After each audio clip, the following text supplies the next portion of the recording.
Assalamualaikum warahmatullahi wabarakatuh. Alhamdulillahirabbil alamin wa bihi nasta'inu ala umuri dunya waddin. Shalatu wassalamu ala asyrafil anbiya'i wal mursalin wa ala alihi washabihi ajmain.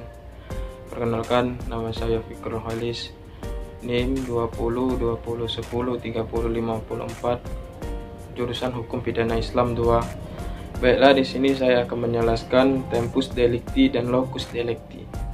Yang pertama, tempus delicti adalah waktu terjadinya pidana. Teori ini sangat penting dalam penerapan dalam hukum pidana.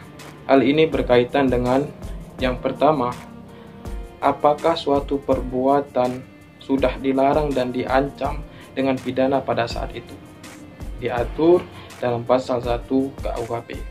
Yang kedua, apakah saat itu terdakwa sudah dapat dimintai pertanggungjawaban, diatur dalam pasal 44 KUHP. Yang ketiga, apakah saat itu terdakwa sudah berumur 16 tahun, diatur dalam pasal 45 KUHP. Yang kedua, teori locus delicti. Teori tersebut digunakan untuk melihat dari segi tempat terjadinya perbuatan pidana. Teori ini penting untuk menentukan kejaksaan dan pengadilan mana yang berwenang untuk mengurus suatu perkara. Ketentuan mengenai locus delicti diatur dalam pasal 2 sampai 8 KUHP.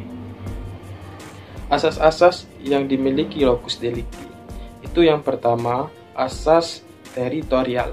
Menurut asas ini, berlakunya undang-undang hukum pidana suatu negara dapat dilihat dari tempat di mana suatu tindak pidana dilakukan. Itu tercantum pada pasal 2, 3, dan 95 KUHP. Yang kedua, asas kebangsaan dan personalitas.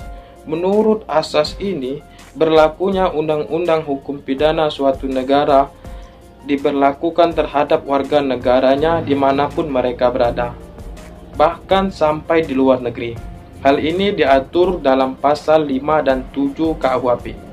Yang ketiga, asas perlindungan atau nasionalitas pasif. Menurut asas ini, berlakunya undang-undang hukum pidana suatu negara tidak tergantung pada tempat seseorang pelaku telah melakukan tindak pidananya, melainkan kepada kepentingan hukum yang telah menjadi sasaran tindak pidana tersebut, diatur dalam pasal 4 dan 8 KUHP.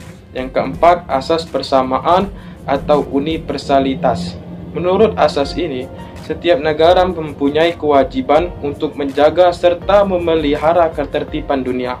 Hal ini diatur dalam pasal 4 ayat 2, juga pasal 438 dan 444 KUHP. Teori locus delicti memiliki 4 jenis. Yang pertama, teori perbuatan fisik,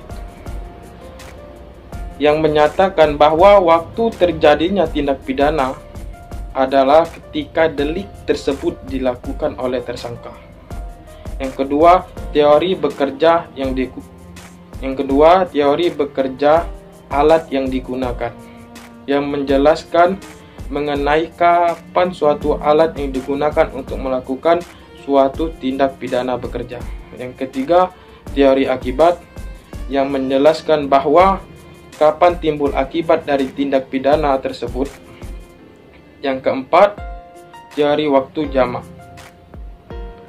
yang menjelaskan mengenai kapan terjadinya tindak pidana berdasarkan perbuatan fisik dan akibat yang ditimbulkan. Sekian, terima kasih. Assalamualaikum warahmatullahi wabarakatuh.